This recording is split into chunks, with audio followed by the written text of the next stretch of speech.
Hello and welcome to my Project 2 process presentation. My name is Allison Avidad. This is for Digital Media for Designers 1 with David, and the TA was August. So let's get into our first step, research.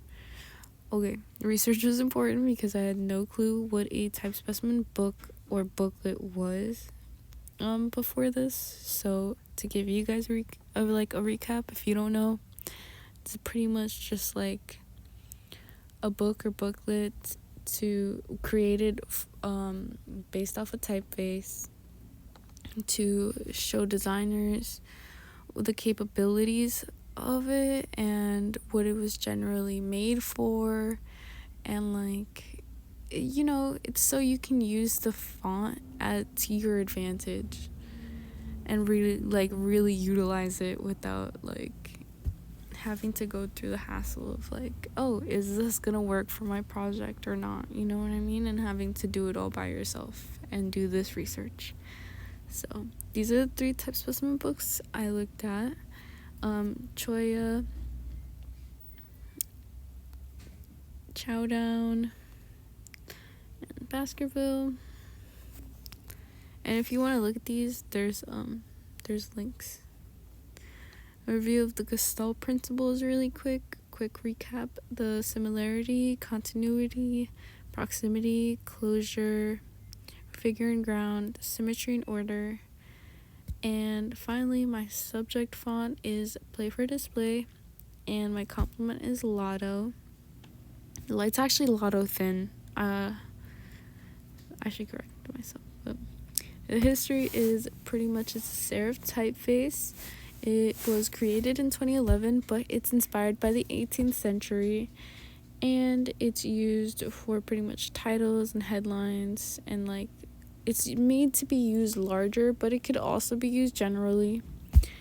It has high contrast strokes and was designed by Klaus Eggers Sorensen, and here are some examples of it in use. Shout out to fontinuse.com.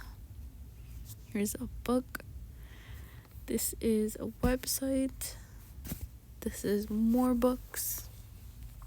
And for this project, we need a checklist, 10 things: the history, anatomy, usage, entire alphabet, so capitals, lowercase, and the numbers, 3 paragraphs with format, utilization of the font styles, a minimum of 10 type sizes, a complementary font, Gestalt theory with the shapes from the font, and the QR code linking right back here. So we're getting serious. We're getting into the sketches. And this is supposed to be my front and back cover, but it was later. Okay, the front cover was utilized, but the back cover was definitely the idea was thrown away. This was the start of my anatomy. My styles, font styles, my alphabet. It doesn't have the numbers, but it was later added. This was supposed to be my history section. It started as a spread, but ended up being a page. And of course, no pain, no gain. We're back to more sketches. Before that, this is just a layout of my spreads, all the good stuff I just talked about. And back on that iteration of that front cover, and then, like I said, changing my history into a page and creating a spread with the 10 font sizes. And this is supposed to be my Gestalt principle, and this is me just getting mad at the page apparently. My prototypes, okay, getting more serious, but it is looking really bare. Okay, this is my alphabet, and the original color I started to work with was this really rich burgundy, but when I exported it after I lowered the opacity, it definitely turned into this mushy brown kind of red, burgundy, if that makes sense.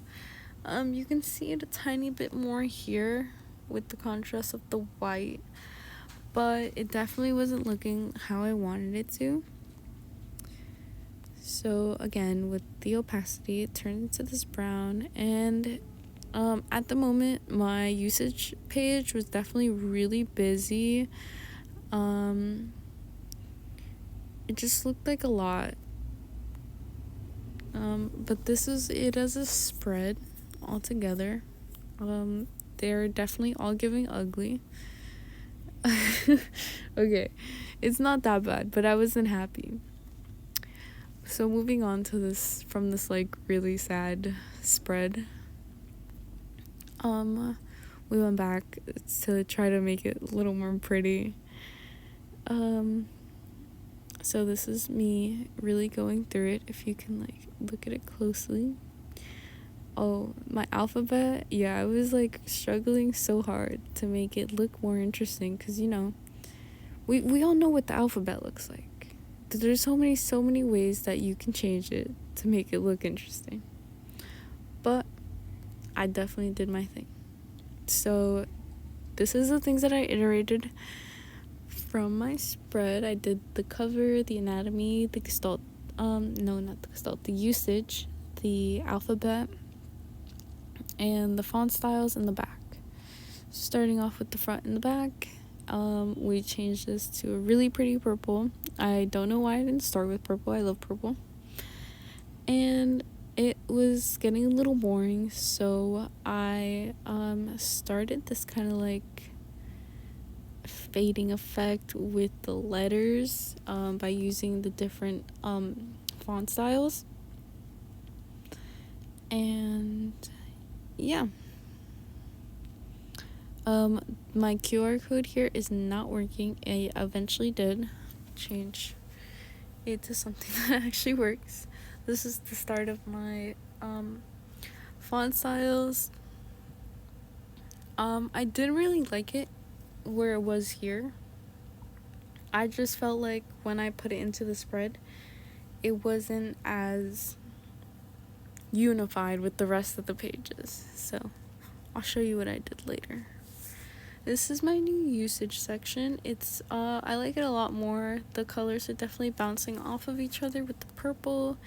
I'm really enjoying especially the hints of the purple in the flowers. They're kind of like almost identical to the color I have, so I really enjoyed that. Okay, this is how I made my alphabet more interesting, but yet still focusing on that continuity and like making sure everything flows together. It looks clean.